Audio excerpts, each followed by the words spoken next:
Assalamualaikum warahmatullahi wabarakatuh. Assalamualaikum warahmatullahi wabarakatuh. Bismillah, walhamdulillah, wassalatu wassalamu ala rasulillah, wa ala alihi wa sahbihi wa man wala. Asyhadu an la ilaha illallah wahdahu la syarikalah, wa asyhadu anna muhammadan abduhu wa rasuluh, la nabiyya wa rasulillah ba'da. Sahabat Mahat yang dihormati oleh Allah, alhamdulillah pada hari Jumat kali ini kita bertemu kembali dalam program Karimah, kajian daring Ma'had Abdurrahman bin Auf. Di episode kedua kali ini, alhamdulillah sudah hadir bersama kita semua Al-Ustadz Abuya Nanang Zakaria. Assalamualaikum Ustadz. Waalaikumsalam warahmatullahi wabarakatuh. Terima kasih sudah datang. Alhamdulillah. Sehat Ustadz ya kabarnya? Alhamdulillah sehat. Keluarga bagaimana? Alhamdulillah keluarga juga sehat. Sehat ya, Sehat. alhamdulillah. Baik sahabat Mahat, insya Allah pada episode kedua kita pada hari ini kita akan mengambil topik tentang bagaimana nikmatnya bila kita bisa menguasai bahasa Arab. Ya,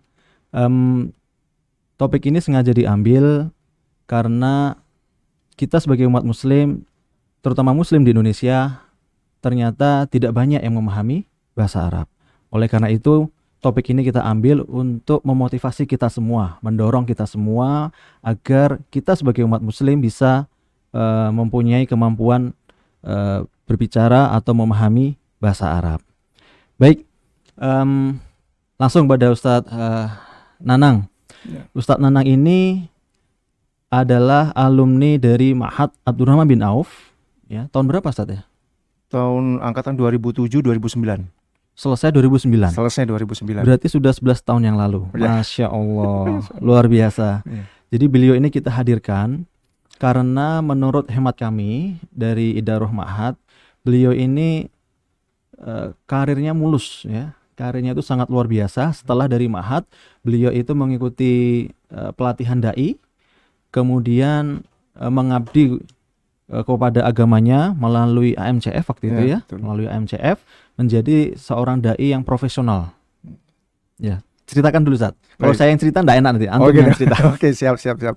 Baik, assalamualaikum warahmatullahi wabarakatuh. Waalaikumsalam warahmatullahi. Alhamdulillah alladzi an'amana bi ni'matil iman wal Islam. Asyhadu an la ilaha illallah, asyhadu anna Muhammadan abduhu wa rasuluh. Allahumma shalli ala Muhammadin wa ala alihi washabihi ajmain, amma ba'd.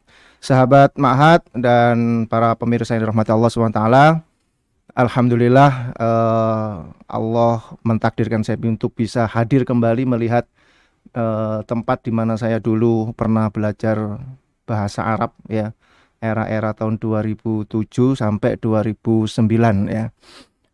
Alhamdulillah saya bisa hadir di sini dan ini merupakan satu pemberian yang sangat luar biasa. Sahabat Ma'had yang dirahmati Allah Subhanahu wa taala, dulu ya saya itu sangat ingin sekali bisa bahasa Arab ya. Karena apa? Saya lihat orang-orang yang mengerti bahasa Arab itu kalau sholat kok nikmat gitu rasanya ya. Di samping mungkin mereka ya paham apa yang mereka baca. Kemudian ketika membaca Al-Quran juga gitu ya. Terkadang saya ketika melihat atau mendengar syekh-syekh yang ada di Mekah maupun di Madinah ketika membacakan Al-Quran sampai menangis gitu ya, rasanya pingin juga seperti gitu. Tapi karena membacanya saja kita tidak paham artinya ya, bagaimana kita bisa sampai mencucurkan air mata kan gitu ya. Iya. Terus akhirnya saya berdoa sama Allah Subhanahu wa taala, ya Allah, tunjukkan saya di mana saya bisa belajar bahasa Arab itu ya. Nah, di tahun-tahun 2007 itu saya itu waktu itu menjadi marbot masjid. Masya Allah. Iya, jadi marbot masjid, tukang azan, tukang nyapu masjid, tukang ngepel masjid. Masya Allah. Sambil ngajar ngaji, privat ngaji gitu ya. Iya. Di sela-sela kalau sudah setelah selesai sholat itu saya biasanya ngajar ngaji. Nah, ada salah seorang ya di tempat saya sana di Pakis itu yang memberitahu saya bahwasanya di Ma'had itu ada belajar bahasa Arab yang lulusannya itu walaupun SMA juga nggak apa-apa, artinya tidak harus lulusan aliyah, tidak harus yang pesantren gitu loh. Oh. Ya, padahal saya memang lulusannya SMA gitu. Hmm. Apa namanya, bukan lulusan madrasah aliyah atau pesantren gitu ya. Iya. Akhirnya wah boleh kalau gitu ya. Nah, kemudian saya daftar ke sini, ikut tes dan langsung ditempatkan di mustawa awal. Masya Allah. Masya Allah ya.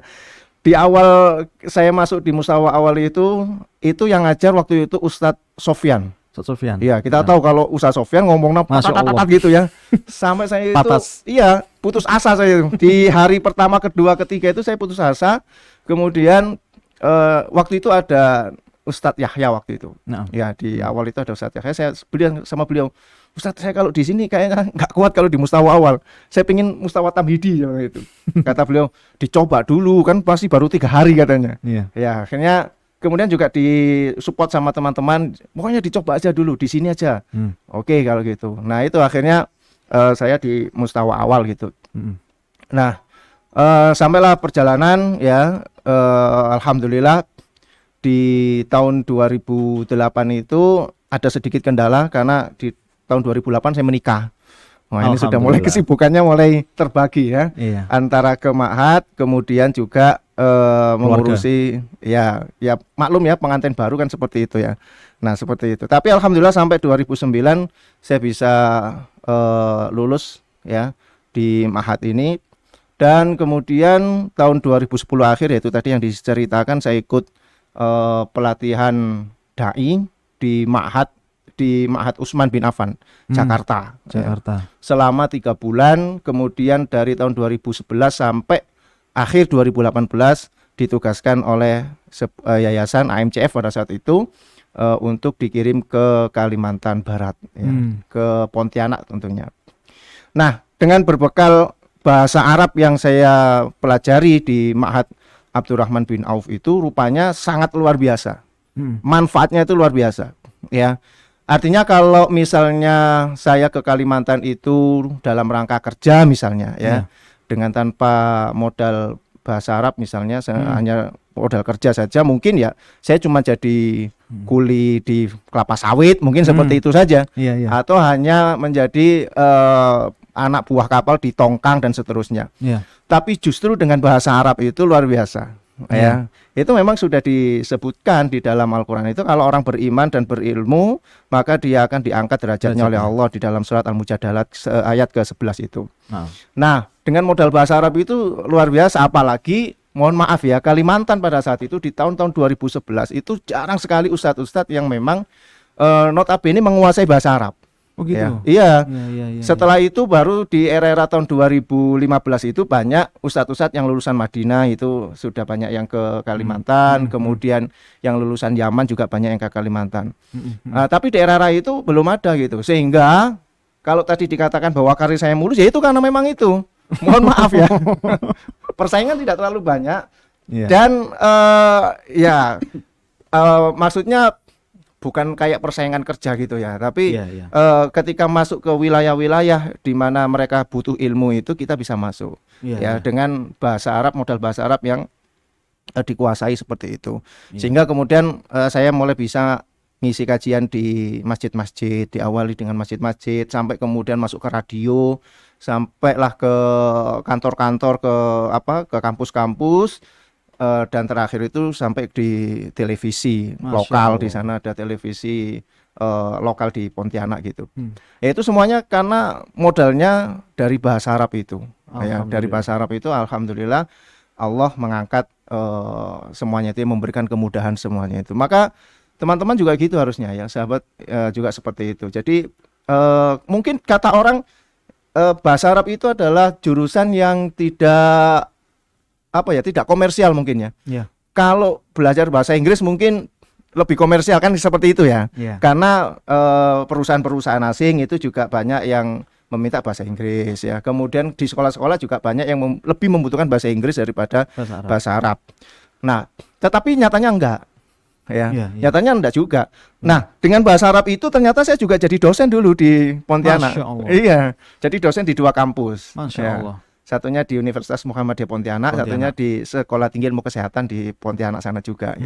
Itu karena modalnya juga bahasa Arab gitu. Iya, sehingga kemudian di laboratorium bahasa itu saya dimasukkan di situ untuk juga mengajar bahasa Arab untuk anak-anak mahasiswa yang memang di luar mata kuliah ya, tapi mereka ingin sekali belajar bahasa Arab sebelum nanti berdirinya Ma'had Al-Khonsa yang ada di Pontianak. Ya, jadi sebelum ada Ma'had Al-Khonsa itu mereka yang memang ingin sekali bahasa Arab maka mereka dikumpulkan ya, ada komunitasnya sendiri dan di situ termasuk saya yang mengajar gitu ya. Nah, itu karena bahasa Arab. Jadi kalau orang mengatakan bahwa dengan bahasa Arab itu adalah bahasa yang kurang komersial, saya pikir tidak juga. Buktinya saya bisa jadi dosen ya, kemudian saya bisa ngisi di radio, di televisi dan di lain sebagainya. Nah, itu juga modalnya dari bahasa Arab gitu kan. Iya. Nah, kemudian dengan bahasa Arab itu juga akhirnya kita bisa membaca referensi banyak. Kitab-kitab itu kan bisa kita baca gitu ya, untuk modal ketika kita berdakwah di masyarakat. Karena berdakwah di masyarakat secara terjun secara langsung itu berbeda ketika kita berdakwah di atas mimbar misalnya. Ya, kalau di daerah di masyarakat itu kan kita banyak sekali tantangan-tantangan di dalam berdakwah gitu. Nah, itu kalau kita tidak membaca banyak referensi, itu akan terkesan kaku kita di dalam berdakwah gitu. Sehingga ketika kita oh ya seperti ini ya. Apalagi kalau kita masuk ke wilayah yang mohon maaf ya berbeda secara kultur, berbeda secara fikih dan seterusnya. Kalau kita nggak punya referensi yang banyak, tentunya kita akan kaku di masyarakat itu. Betul. Ya. Nah, makanya dengan kemampuan bahasa Arab itulah ya kemudian saya bisa banyak membaca kitab-kitab dan kemudian ya walaupun tidak semua kitab fisik yang saya punyai e-book misalnya ya, tapi itu cukup menjadikan referensi saya untuk kemudian bisa berdakwah di Kalimantan Barat ya. Pokoknya bahasa Arab itu keren ternyata. Iya. Dan yang sangat menarik itu ya ketika sesama dai itu saya ngobrol dengan dai itu kadang-kadang telepon itu kan pakai bahasa Arab ya. Iya, jadi saya ngobrol dengan bahasa Arab itu sambil melatih. Iya, sambil melatih karena iya kalau kita sudah terjun di lapangan itu ya saya merasakan sendiri gitu ya. Komunitas kita adalah orang-orang yang tidak bisa bahasa Arab. Berbeda saat kita masih di Ma'had ya. Dosennya bahasa Arab, teman-teman pakai bahasa Arab. Bahkan dulu saya masuk itu ngeri di Ma'had Abdurrahman bin Auf ini. Ya, ditulis itu ya mamnu dukhul bi ghairi lughatil arabiyyah, enggak boleh masuk kecuali bahasa Arab. Waduh, ini baru masuk gitu ya. Tapi ternyata setelah itu enjoy. Oh iya, memang harus seperti itu. Kalau biahnya atau lingkungannya tidak dibiasakan untuk berbahasa Arab, ya kita akan sulit untuk ngomong bahasa Arab kan gitu ya. Nah, tapi kalau kita sudah terjun di masyarakat, kita dakwah di masyarakat, kan tentunya masyarakat banyak yang tidak paham bahasa Arab. Nah, untuk menjaga itu sering komunikasi dengan teman-teman yang sesama dai atau ya teman-teman alumni, sebisanya kita ngobrol pakai bahasa Arab kan gitu ya. Nah, pernah saya itu lagi telepon gitu ya dengan teman yang ada di Kalimantan itu, saya ngobrol bahasa Arab itu. Nah, itu kemudian ketemu dengan dosen IAIN Pontianak. Kemudian saya ditanya lulusan mana gitu kan. Saya bilang saya lulusan Ma'had Abdurrahman bin Auf, Malang. Ya, itu yayasan kerjasama antara Dubai dengan Muhammadiyah pada saat itu. Kemudian, oh gitu. Gimana kalau ngajar bahasa Arab di IAIN? Waduh, gitu. Saya bilang saya bukan sarjana bahasa Arab gitu kan. Iya. Loh nggak apa-apa katanya gitu. Karena ada waktu itu memang. Masuk itu bisa karena masuk keahlian atau apa dosen ahli gitu ya. Betul. Iya, jadi tidak harus yang linier ya, tapi bisa gitu.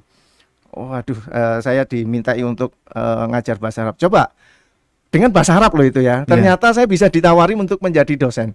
Dan alhamdulillah, walaupun saya katakan tadi saya mengajar juga, akhirnya di 2 tempat di di kampus itu, saya tidak melamar pekerjaan gitu. Tapi saya yang diminta untuk ngajar. Luar biasa. Nah, itu makanya betul-betul ya. Informasi dari Allah atau kabar dari Allah itu betul ya. Jadi betul siapa sekali. Yang menolong agama Allah akan ditolong gitu. Itu ya? Betul sekali itu. Ya, makanya kalau kita paham bahasa Arab itu Masya Allah luar biasa. Makanya saya bersyukur sekali ya dulu bisa dipertemukan ya, ditakdirkan oleh Allah untuk bisa belajar di Ma'had Abdurrahman bin Auf. Makanya ketika saya di calling bisa nggak ngisi di Ma'had, wah saya senang sekali gitu saya senang sekali untuk bisa hadir di sini karena ya dari sinilah kemudian dari tadinya hanya seorang marbot masjid gitu ya. Alhamdulillah. Cuman sapu-sapu masjid, akhirnya alhamdulillah bisa ngisi di beberapa masjid kan gitu Iya, ya. iya, iya. Ya, tapi Bisa keliling luar negeri juga kan ya? iya, Antum pernah cerita sampai ke Malaysia kan Masya begitu? Allah ya benar. Saya juga pernah ke Malaysia ya. Iya, iya. Apa namanya? Itu ada seorang, sebenarnya ada ini apa namanya, dai juga sebenarnya, dai yang di Malaysia itu, Iya. dai di Malaysia, dia sering Warga negara Malaysia. warga negara Malaysia, tapi beliau ini sering mengisi kajian di Kalimantan, di Pontianak, dan kemudian akhirnya menikah dengan salah satu warga di Pontianak, sehingga istrinya itu orang Pontianak, jadi dia sering gitu ya. Nah, karena saya juga kenal dengan beliau, Iya. dan saya itu dari dulu mencoba untuk mengerucutkan dakwah ya. Karena ceritanya gini, waktu di Pontianak itu kan saya lihat banyak sekali kenakalan anak remaja gitu ya. Kemudian juga proses pernikahan yang sulit gitu ya. Nah, kemudian tergerak hati saya untuk memberikan edukasi kepada mereka bagaimana pernikahan yang sesuai dengan syariat Islam. Maka Masya terciptalah Allah. buku Syariat Cinta itu. Nih, Ini ya buku saya itu Syariat Cinta ini ya. Syariat Cinta. Ya, kemudian kemudian buat seminar-seminar gitu ya di sana, kuliah pranikah dan seterusnya, menjodohkan anak-anak yang belum menikah dan seterusnya, sampai melobi orang tua. Dulu kalau di Kalimantan itu luar biasa. Kenapa Iya, mereka iya. banyak yang sampai tua, sampai usia 40 belum menikah, 45 tahun belum menikah? Karena di sana ada istilah namanya uang asap gitu. Apa itu? Ya, uang asap itu jadi kalau gini, misalnya saya mau melamar gitu ya, saya katakan, Pak Ci, saya nak ngelamar putri Pak Ci gitu ya. Saya mau melamar putri Bapak. Yang mana? Anak yang pertama misalnya. Oh ya, nggak apa-apa, silakan, anak saya S1 sudah PNS misalnya gitu. Iya. Nah, S1 itu secara umumnya di sini itu harganya 15 juta. Masya Allah. Ya, plus PNS 10 juta. Jadi kau siapkan uang 25 juta, ntar kau balik lagi ke sini katanya. Waduh. Ini rupanya yang membuat banyak pemuda, banyak pemudi juga yang menikahnya itu lambat sampai 40-45 tahun. Antum bayangin aja, mau nikah kita harus siapkan uang 25 juta, itu uang asap. Itu belum hantaran, belum mas kawin, belum mahar dan seterusnya. Ya, itu memang di beberapa daerah ada ya. Ada seperti itu. Salah satu ciri budaya Indonesia waktu itu. Nah, Sampai betul. sekarang juga ada banyak itu. Masih. Makassar ya. Iya, makanya di Padang. Makassar juga ada. Nah, makanya kemudian wah, kalau model seperti ini terus, akhirnya nanti masyarakat akan susah menikahnya. Iya. Nah, itu kemudian saya adakanlah Syariat Cinta, walaupun Masya Allah. tidak hanya menyasar kepada anak-anak yang mau menikah, juga kepada Orang tua. ibu-ibu orang tua juga. Iya. Saya beritahu bahwa menikah itu kalau dipersulit maka zina akan menjadi mudah dan seterusnya. Akhirnya mereka yang tadinya budayanya jadi 25 juta, akhirnya ada yang mengatakan cuma 5 juta pokoknya, atau tergantung laki-lakinya mampunya berapa sampai seperti itu. Akhirnya yaitu alhamdulillah. Nah, dari situlah yang dari Malaysia ini melihat, wah, ini bagus juga ini kalau dibawa ke Malaysia. Nah, gitu. Karena apa? Karena sama-sama budaya Melayunya. Pontianak dengan Malaysia bahasanya sudah hampir sama gitu kan. Secara bahasa hampir sama, secara budaya, adat dan seterusnya hampir sama. Maka beliau mengatakan ini bagus kalau dibawa ke Malaysia. Wah, gimana, antum bisa nggak ke Malaysia? Siap, saya bilang gitu ya. Nah, itu jadi itu pun modalnya dari bahasa Arab awalnya gitu loh. Ya, dari bahasa Arab. Maka teman-teman kalau hari ini masih malas-malasan bahasa Arab, wah rugi antum. Kita nggak tahu masa depan kita bagaimana. Tapi dengan bahasa Arab itu insya Allah kita akan dimuliakan oleh. Tapi asalkan tujuannya benar. Iya. Ya, tujuannya benar. Bagaimana tujuannya benar itu, Ustaz? Nah, mungkin antum bisa kasih tahu baik ke sahabat semua.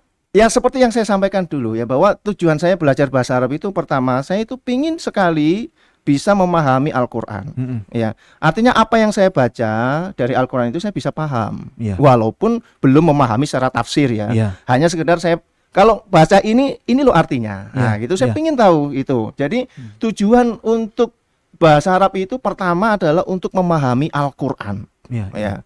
Kemudian yang kedua, tujuannya adalah supaya saya bisa membaca kitab-kitab para ulama, sehingga itu bisa menjadikan referensi buat diri saya sendiri untuk perubahan pada diri saya sendiri. Kalau ditakdirkan untuk berdakwah, maka itu juga menjadi referensi ketika saya berdakwah. Alhamdulillah. Yang ketiga adalah mencoba untuk mendakwahkan bahasa Arab.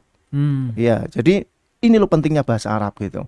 Kalau kita tujuannya insya Allah 3 itu, maka Allah akan memberikan keberkahan. Iya, Tapi iya. kalau tujuan bahasa Arab itu supaya dapat maisha ya, Iya. dapat masukan, dapat Iya. honor dan seterusnya. Iya, Nah, itu biasanya ya banyak yang gagal atau hanya sekedar mendapatkan dunia saja. dunia, betul. Iya, seperti itu. Maka sebaiknya itu kita meniatkan segala sesuatunya itu untuk akhirat ya. Untuk Jadi akhirat. kalau juga. kita niatnya untuk akhirat, dunia itu pasti dapat. Wah, pasti itu. Ya kata Ya. orang kalau menanam padi maka rumput yang tidak diharapkan bisa tumbuh, kan gitu ya. Tapi kalau menanam rumput jangan harap padi juga ikut tumbuh ya. Masya Allah. Artinya padi itu diibaratkan dengan akhirat karena dia lebih baik ya. Kalau rumput itu kan dunia. Makanya Ya, kalau ya. kita tujuannya adalah akhirat ya, tujuannya untuk menolong kalimat Allah, menolong agama Allah, mempelajari Al-Qur'an dan seterusnya. Nah, itu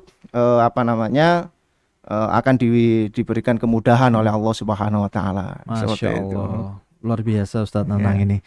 Ustadz, dari pengalaman antum ya selama mengabdi di Pontianak itu 9 tahun Ustadz ya? Ya, 8 tahun. 8 tahun 8 ya, tahun, ya. 8 tahun. Itu kan karena punya bekal bahasa Arab dari Ma'had, kemudian mengikuti pelatihan dai, Iya. dikirim ke sana waktu Iya. itu. Itu ke Pontianak itu kemauan sendiri atau tiba-tiba dapat surat Anda ke Pontianak begitu, gimana Ustadz itu ceritanya Ustadz? Iya. Ini juga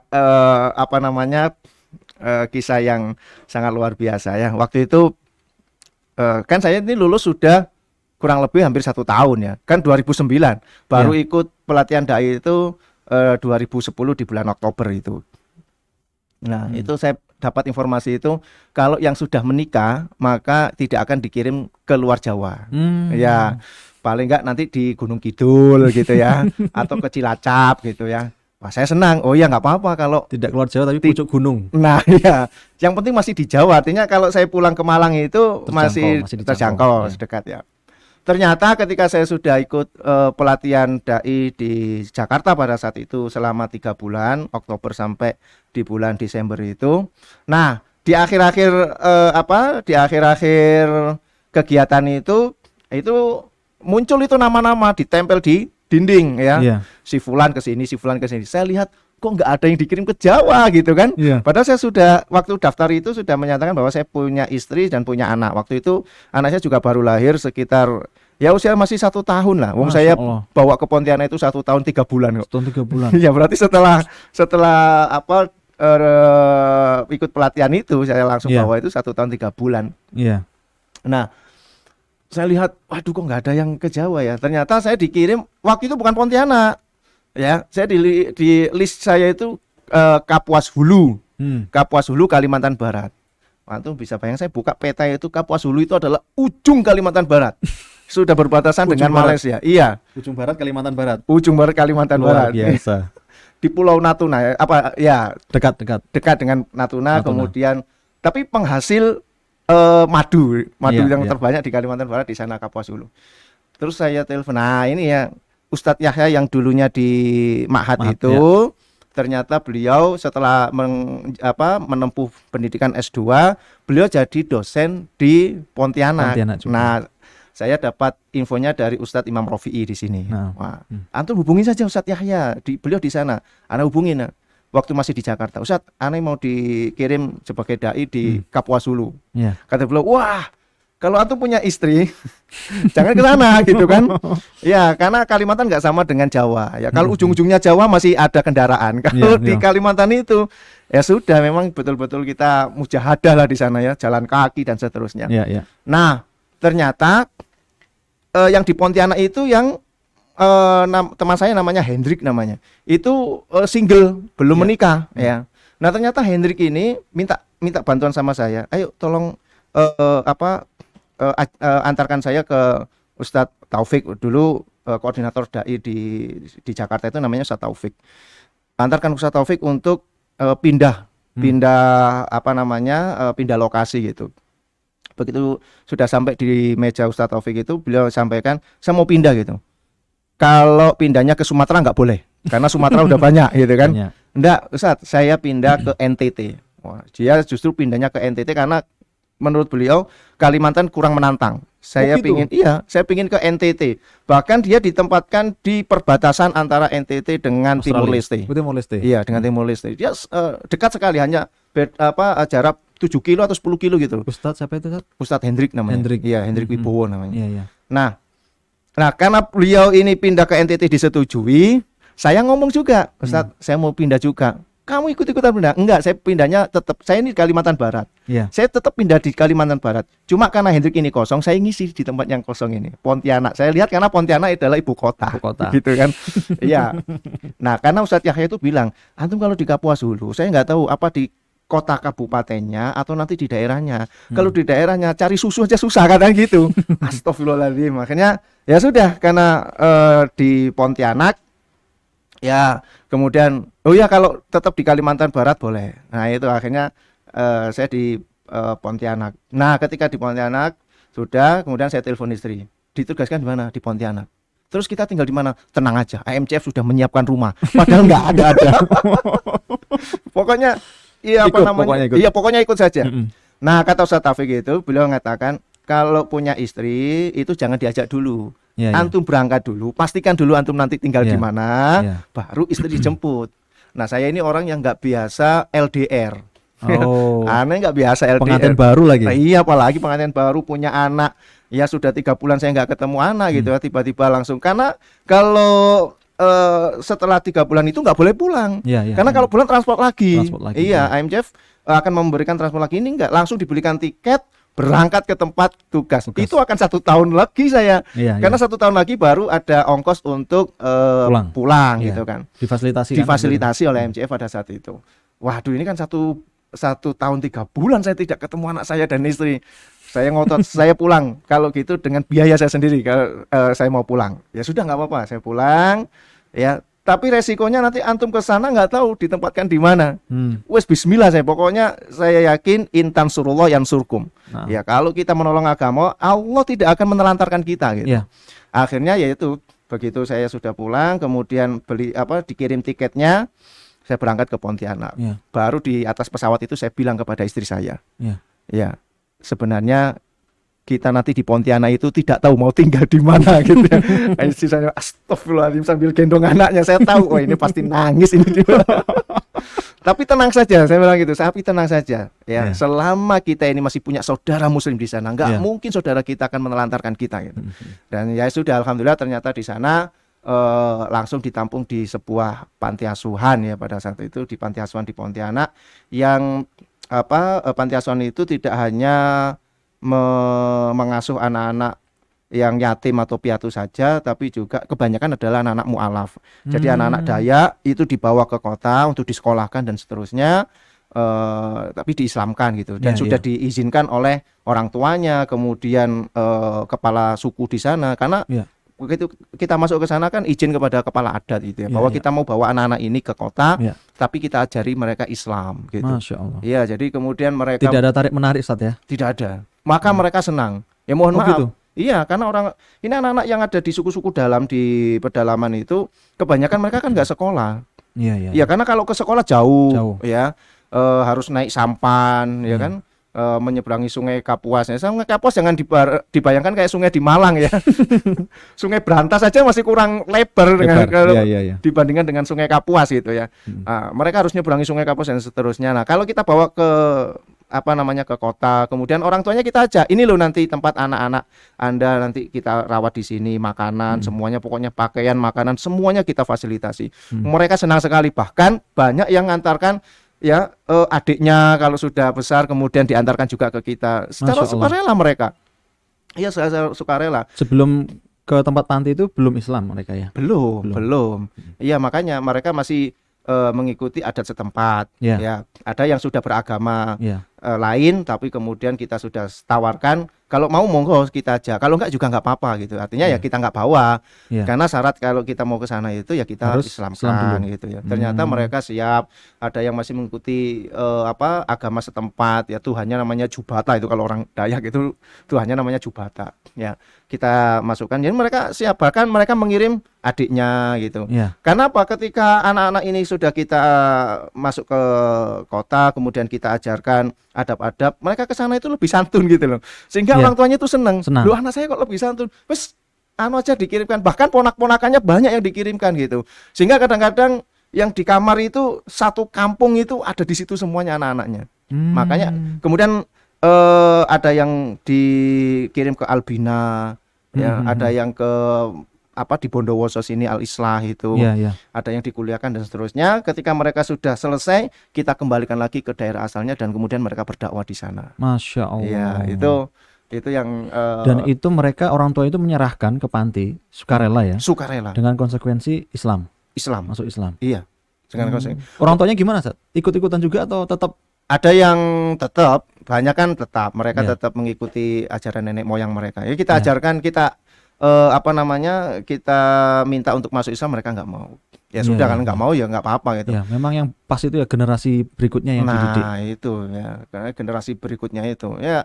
Tapi ada juga ya namanya ini ya fenomena ya. Iya. Jadi ada juga yang kemudian melarikan diri dari panti juga ada. Tapi Iya, iya. itu skalanya kecil sekali. Iya. Ya skalanya kecil sekali karena ya tidak terbiasa dengan kehidupan di panti yang ada kan ya jelas pasti ada aturan-aturan ya. Iya. Kalau di hutan kan mereka bebas. Bebas. Nah, seperti itu. Bahkan itu kayak dulu dengan istri saya waktu pertama kali di Pontianak itu Iya, karena iya. tinggal di panti asuhan itu mengelus dada ya. Karena Kenapa, mereka ini ya mereka kan kebiasaan di hutan Iya. kemudian mereka usia 12 tahun yang kita ajak itu ya mulai dari usia yang kita ajak itu mulai dari kelas 3 SD. Iya. Ya, jadi tidak terlalu kecil. Kalau terlalu kecil kita susah ngurusinya. Iya. Jadi sudah kelas 3 SD sampai nanti ada yang SMP, ada yang Iya. siap masuk ke SMA. Itu mereka yang sudah SMP, ada yang sudah siap masuk SMA. Mohon maaf nih, kemana-mana itu cuma pakai celana dalam. Iya, salam. Iya, karena mereka terbiasa seperti itu. Saya sampai bawa rotan itu. Saya sampai bilang kalau kalian keluar dari kamar masih pakai celana dalam, saya pukul kalian gitu. Karena orang sana itu nggak bisa modelnya kayak orang Jawa. Iya, iya. Iya, saya begitu sebelum masuk di panti asuhan itu saya di briefing dulu oleh tukang masaknya. Ya. Ya, saya bilang gini, Ustadz, kalau di sini itu jangan disamakan dengan di Jawa. Iya, iya. Kalau di Jawa Anda bilang, "Oke, terus no," misalnya. Karena anak-anaknya itu sekolahnya di Solo. Ya, Iya. di UMS Solo. Itu kemudian bilang gini, kalau di Jawa anak nakal itu cuman gini, "Ayo terus no." Anaknya sudah takut. Tapi kalau di sini, "Ayo diteruskan." Ya diteruskan betul gitu. Nah, jadi caranya gimana? Ya itu harus ditakut-takutin mereka gitu. Oh, gitu ya. Nah, makanya itu mendidiknya lama sekali sampai mereka mengenal mau pakai celana, mau pakai baju, kemudian mau pakai sendal. Dulu awalnya nggak mau pakai sendal itu, ya telanjang kaki gitu kemana-mana gitu, ya sampai keluar panti itu ke Telanjang jalan kaki raya dan itu. telanjang dada ya. Iya, Masya Allah, ini karena tapi tetangga sekitar sudah memaklumi karena memang mereka ini dari orang-orang yang Iya, di iya. pedalaman lah seperti itu. Sampai mereka ya katakanlah dalam bahasa kita beradab gitu lah ya. Iya. Iya. Ya kemudian sampai kita kuliahkan dan seterusnya gitu. Tapi tidak semua anak seperti itu. Hanya ada beberapa anak yang seperti itu. Ada anak yang ya di daerahnya memang sudah mengenal Iya, iya. baju dan seterusnya memang sudah mengenal gitu ya. Tapi masih ada beberapa yang masih melakukan seperti itu. Nah, itu yang kemudian ya menjadikan tantangan sendiri untuk mengajari mereka tentang cara berpakaian dan seterusnya. Iya, Seperti iya, itu. iya. Selama 8 tahun di sana Ustadz ya, mendakwahkan Islam di sana di Pontianak, ada momen yang paling tidak terlupakan nggak selama di sana? Mungkin banyak ya momen-momen yang sampai sekarang sudah di Malang lagi itu teringat ya. Tapi ada nggak ya salah satu saja yang paling tidak terlupakan? Ya, momen yang tidak terlupakan itu ya. Jadi pernah saya itu diundang untuk berdakwah di daerah namanya Terentang kalau nggak salah ya. Itu satu pulau kecil di tengah lautan. Ya. Ya, jadi kita dari hulu itu air sungai yang masuk ke laut gitu ya. Iya. Nah, saya itu kan kalau berenang itu kan gayanya cuma satu saja yang saya mampu itu. Kayak batu. Gaya dada, Ustaz. Iya. Jadi kalau sudah blung ini dada sudah. Ini gaya dada saya. Dada berarti saya nggak bisa berenang gitu. Masih Nah, mending ya daripada gaya batu ya. Masih keluar tangannya. masih ada gitu. tangannya, kalau kayak itu kan blung gitu aja kan. Iya. Nah, Gaya baru nih sahabat. nah, tapi lokasi dakwah saya itu mengharuskan saya melewati sungai-sungai itu tadi, Iya. karena memang Kalimantan itu dipisahkan banyak dengan sungai-sungai. Iya, iya. Bahkan sudah masyhur ya bahwa Sungai Kapuas itu memiliki 1.000 anak sungai kan gitu ya. Iya. Nah, saya waktu itu di Terentang, itu kalau mereka PHBI itu mengadakan itu sekaligus. Jadi beberapa masjid itu mengadakan sekaligus. Jadi kita dari masjid sini, masjid sini, masjid sini terus. Itu saya pernah dalam waktu 11 hari. Ya. Setiap hari maghrib ada yang adakan habis subuh, Ya. terus keliling itu Selama 11 hari. selama 11 hari. Beberapa masjid itu. Sendiri atau ada timnya, Sat? Sendiri saya. Ya Allah. Cuman dari sana nanti dijemput. Iya, Ya, naik speedboat itu. Iya. Nah, saya waktu itu ke situ kan saya nggak tahu lokasinya di mana gitu ya. Iya. Kalau nyebrang Sungai Kapuas saya sering ya ke daerah Air Putih misalnya, itu juga nyebrang Sungai Kapuas sama 5 menit aja pakai motor klotok tok gitu. Iya. Sepeda motor dinaikkan ke atas, kemudian kita nyebrang, kemudian melewati sekitar 25 sampai 30 kilo itu hutan sawit ya. Iya. Ya, itu tantangan juga, kalau di situ ban bocor ya sudah, kita akan nuntun itu kan, nggak ada orang di situ ya. Nah, yang di Terentang ini bayangan saya mungkin seperti itu ya. Ternyata enggak. Ya, bahwa kita nanti ini pulaunya di tengah di tengah lautan itu. Wah, itu tantangan. Jadi waktu saya naik speed itu, begitu mau masuk ke laut ini, itu luar biasa. Sungai itu kan ombaknya kecil. Lah laut itu ombaknya besar. Iya. Ini kalau speed ini tidak, Apalagi delta ya, pertemuan tawar dengan asin. iya itu. Itu kan arusnya kan sangat luar biasa Iya, itu ya. Deras sekali itu. Itu kalau speed itu nggak bisa ngikutin arusnya, itu bisa terbalik. Dan banyak memang ceritanya terbalik atau Betul. natap bongkahan batap kayu itu iya. yang mengapung itu ketabrak, itu iya. juga bisa gitu. Iya. Waduh, ini gimana? Sudahlah, saya itu cuma bisa gaya dada gitu kan. Dan kalau speedboat itu kan nggak ada pelampung. Iya. Iya, nggak ada pakai baju apa itu. Iya. Itulah Baju pelampung ya. baju pelampung itu nggak ada gitu ya. Sehingga ya sudah wis, pokoknya bismillahirrahmanirrahim aja. Yang antar saya itu tanya gini, Ustadz bisa berenang kan gitu? Iya. Saya jawab, insya Allah Pak. Padahal nggak bisa gitu kan. Insya Allah. Nah, itu ketika melewati arus dari sungai ke laut itu, masya Allah, itu betul-betul deg-degan itu saya ya. Yang diingat apa, Sat? Yang diingat itu ya goncangannya ya. Speed itu ketika mereka mulai masuk ke arah laut itu, aduh masya Allah. Iya. Jadi dihantam ombak di sini, dia langsung ngikutin gitu ya. Iya, Itu kalau nggak bisa ngikuti bener itu, Iya. guling betul itu ya. Guling, iya. Itu pengalaman yang sangat, sampai pulangnya saya cerita sama istri saya itu, nanti kalau diundang ke sana jangan mau lagi. Jangan lagi. Tapi ya nggak bisa, namanya dakwah ya. Tapi Dakwah, justru ketika pertama seperti itu, kedua kan sudah tahu medannya. Iya. Oh, saya pasti akan menemui yang seperti ini kan Iya, gitu. lebih siap mental. Ya sudah siap mental. Ini yang kedua. Yang kedua itu di Pontianak itu kalau hujan itu selalu banjir. Iya. Ya, walaupun banjirnya tidak deras ya, hanya Iya. banjir menggenang saja karena memang tanahnya kan gambut ya. Iya. Nah, saya pernah diundang ngisi pengajian habis Isya di rumah salah seorang gitu. Karena kajiannya itu pindah-pindah. Ya, Pak, kajian bapak-bapak pindah-pindah. Nah, di tempat itu saya belum pernah sama sekali lewat di gang situ, saya belum pernah. Iya. Ya, di Jalan Wonorejo pada saat itu. Nah, saya belum pernah ke situ. Ya sudah, akhirnya dengan hujan gerimis ya, dengan banjir yang tingginya di atas mata kaki itu, saya tetap mengendarai motor, saya tetap ikuti aja gitu. Nah, ternyata saya itu salah masuk gang. Iya, salah. Iya. Saya telepon, "Pak, ini gangnya di mana?" "Loh, Ustadz di mana?" "Saya di sini, di sini." "Oh, gang sebelahnya Ustadz," gitu. "Kelebihan satu gang." Iya. "Balik saja." Iya. Nah, saya nggak tahu, begitu saya putar, ternyata putaran itu parit. Parit itu selokan itu ya, Selokan, tapi iya. kalau di sana kan selokan itu besar ya. Iya. Sehingga begitu saya mutar, motor saya Jatuh. masuk ke parut, blung, ya sudah, saya berenang di atas parit itu. Jadi kitab, kemudian waktu itu saya bawa tablet, itu terendam air, ya sudah, rusak Iya. semuanya. Dan kemudian motor saya itu, ya untungnya saya pakai HP jadul waktu itu ya, Iya. HP jadul, sehingga ternyata lebih kuat daripada HP sekarang ya.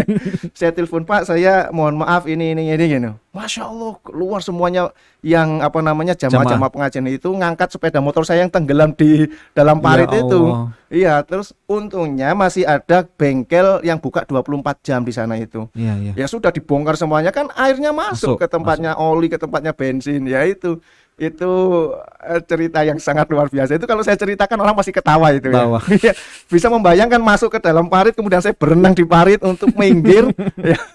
Dalam bahasa kuyup saya telepon orangnya kemudian rame-rame ngangkat sepeda motor saya. Ya Allah, itu pengalaman sampai sekarang masih ingat saat ini? Masih ingat itu perjuangan dakwah itu seperti itu. Masya Iya. Allah. Jadi teman-teman sahabat yang dirahmati Allah Taala, saya bukan dai yang cuman ngisi di mimbar Iya, ya. Kalau iya, orang iya. melihat foto saya, wah enak yang ngisi di hotel, Iya, iya. kemudian ngisi di Radio, TV di radio, gitu. TV, di PLN.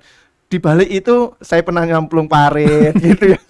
Pernah mau guling naik perahu Saya gitu ya. motor saya pernah apa namanya pulang dari pengajian motor saya macet karena mogok karena kemasukan air. Saya Iya, harus iya. nuntun itu sekitar kurang lebih 5 kilo malam-malam jam 12 malam dengan apa namanya banjir seterusnya seperti itulah. Ya itu romantika dalam dakwah itu luar biasa. Justru saya senang yang seperti itu. Oh gitu ya. Iya, saya senang Iya, itu. iya, iya. Karena semakin sulit itu justru pahalanya akan berlipat saat ya. Betul, betul. Ya, Iya. keringatnya semakin banyak, apa namanya, kesulitannya itu semakin berat, itu insya Allah pahalanya bisa berlipat ya. Iya, jelas itu ya. Balasan Allah akan lebih ya kalau kita ya Iya. sejauh mana kita menolong agama Allah ya Allah akan menolong kita lebihan seperti itu ya. Inggih, inggih, inggih, inggih. Masya Allah Ustaz. Nanang, luar biasa Ustaz cerita antum Ustaz. Ini itu baru yang di Pontianak Ustaz ya. Belum setelah dari Pontianak ke Malang gitu kan masih iya. ada lagi ya. Iya, masih banyak itu. Karena mungkin episode berikutnya mungkin Ustaz ya. Masya Allah, Kita belum Masya bahas ini juga Ustaz. Syariat cinta ini apa namanya latar belakang, kemudian prosesnya, Iya, kelanjutan dari buku ini bagaimana itu belum antum ceritakan. Nah, Belum. mudah-mudahan nanti episode berikutnya Allah berikan kesempatan pada antum ya, kita Iya. ditakdirkan oleh Allah untuk bisa hadir lagi di sini Amin, amin. untuk membahas yang lainnya lagi. Karena yang saya tahu dari sosial media yang antum miliki itu postingannya ketika di Pontianak tentang cinta terus gitu Iya, ya, iya, tentang betul. percintaan, dan ini cocok ini untuk mahasiswa Mahat sekarang karena banyak generasi milenial juga Ustaz. Masya Allah. Salah satunya juga tantangan yang di Mahat ini Ustaz ya. Sama dengan antum. Jadi mahasiswa Mahat ini ketika belajar di Mahat kemudian menikah. Nah, kemudian dihadapkan pada dua pilihan. Lanjut atau mengurusi tanggung jawab keluarga. Nah, itu nanti mungkin antum bisa kasih tips di episode yang lain. Siap, karena saya melakukan pelaku utamanya. Pelaku utama ya, apa namanya, best practice, contoh betul. konkret ini antum. Konkret ya, betul. Contoh konkret tapi berhasil. Nah, ya, sementara siap. banyak juga yang nggak berhasil, artinya hanya sekedar nyemplung sampai selutut saja, kemudian mentas dari Mahat, tidak sampai nyelam. Kalau antum kan menyelam sampai Mustarobi selesai, bahkan sampai ikut pelatihan dai dikirim dan dai. seterusnya. Baik Ustaz, ini saya lihat dari tadi di kolom komentar belum ada yang mengajukan pertanyaan, tapi durasi sudah cukup ya, sudah cukup sehingga di episode kali ini belum ada pertanyaan dan buku ini belum bisa dibagi. Mungkin bisa ditinggal di sini dulu Ustaz. Oh iya, boleh. Mungkin episode berikutnya ada yang bertanya, ini sebagai hadiah door prize untuk penanya. Siap, boleh. Terima kasih Ustaz Nanang sudah hadir pada Alhamdulillah. episode kedua Karimah. Semoga pertemuan kita ini mendapatkan manfaat, Amin. mendapatkan ridho dari Allah. Sahabat Mahat semua bisa mengambil manfaat dari nikmatnya ketika kita bisa menguasai bahasa Arab. Ya. Karena bahasa Arab ini bahasa yang mulia. Betul. Kalau kita niatkan dengan benar, dengan ikhlas Ustaz ya, itu kemuliaan itu akan kita dapat. Betul. Ya, tidak hanya di dunia dan di akhirat. Terakhir Ustaz ya, sebelum ditutup, tips pada mahasiswa Mahat ya, sahabat Mahat yang sekarang sedang aktif belajar di Mahat, apa itu Ustaz? Supaya mereka bisa seperti antum lah, konsisten lah paling tidak. Iya. Jadi semua hal itu ketika kita belajar itu akan sulit pada awalnya ya. Ketika kita proses belajar itu memang sulit. Ya, saya sekolahnya juga bukan sekolah yang basicnya adalah agama yang kolot seperti itu. Awalnya juga sulit. Saya bilang tadi sampai saya pingin balik ke mustawa tamhidi. Ya. Tapi kesulitan itu kalau kita menyerah maka kita tidak akan mendapatkan apa-apa ya. Tapi kalau kita terus berjuang maka insya Allah akan mendapatkan kesuksesan gitu. Nah makanya untuk sahabat Mahat yang sekarang ini mungkin ya sedang mengalami kesulitan, apalagi sekarang belajarnya harus online dan lain sebagainya, jangan menyerah itu. Dengan kondisi yang seperti ini jangan menyerah. Jangan pernah mudah menyerah. Terus saja ikutin aja. Ya, insya Allah nanti akan diberikan kemudahan sendiri oleh Allah Subhanahu wa taala. Kalau kita tidak menyerah, maka Allah akan memberikan kemudahan itu. Makanya selalu moto saya yang saya sampaikan itu, ya kesuksesan itu tidak akan diraih oleh mereka yang mudah putus asa. Masya Allah. Jadi jangan mudah putus asa. Gitu aja. Sekian episode Karimah pada hari ini. Terima kasih sudah mengikuti episode kita sore hari ini. Kita jumpa lagi pada episode Karimah berikutnya. Dari kami, mohon maaf bila ada hal yang kurang berkenan. Billahi taufiq wal hidayah. Wassalamualaikum warahmatullahi wabarakatuh. Waalaikumsalam warahmatullahi wabarakatuh.